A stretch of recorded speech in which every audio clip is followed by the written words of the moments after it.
tayo ng skinless longganisa. Isa.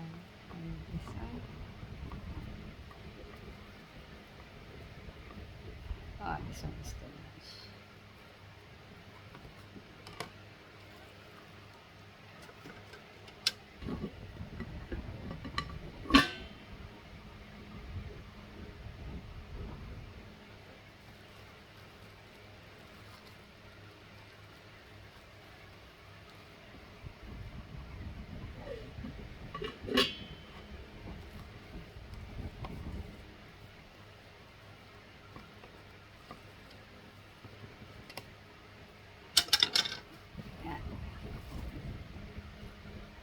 Yan lang po ang aking skinless longganisa.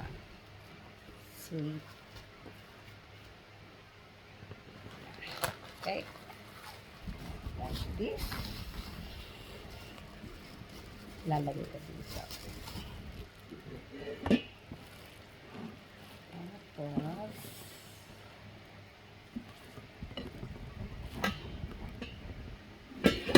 isang ganito. Wala nang ano yan, kilo-kilo. Kasi para naman sa amin. Yan.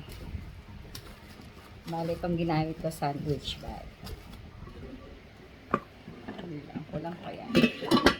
Pakibari ko, kulang pa yan. Okay?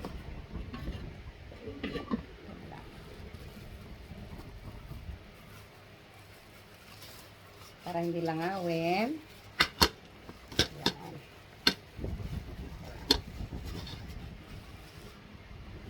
Ito nagawa ko isa, dalawa, tatlo, at yung tatlo nasa ref.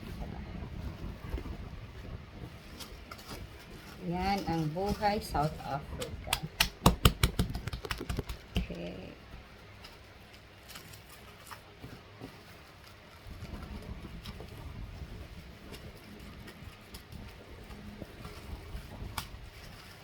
Tingin ko ay okay na siya.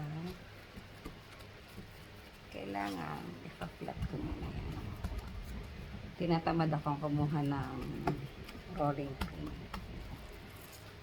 Ayan.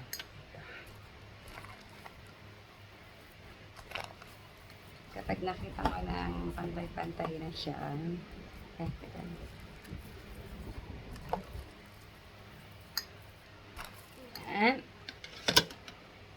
Teka, put natin to one side.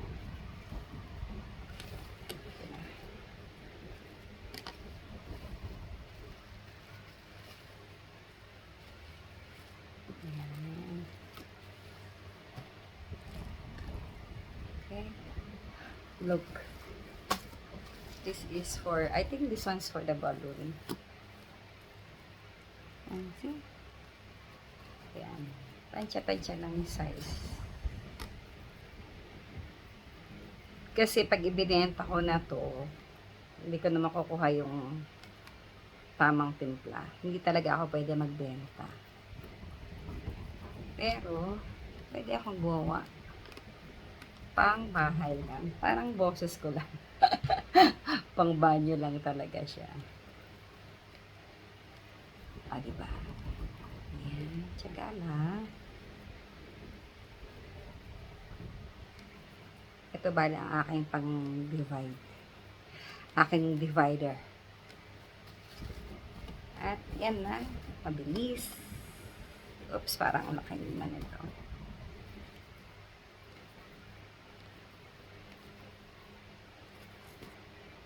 Pasado na naman sa panlasa ni tatay. So, ewan ko lang sa panlasa ng iba.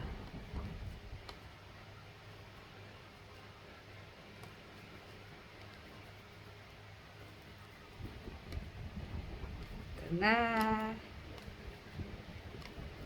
at dahil may sobra, ayoko nang masyadong malaki.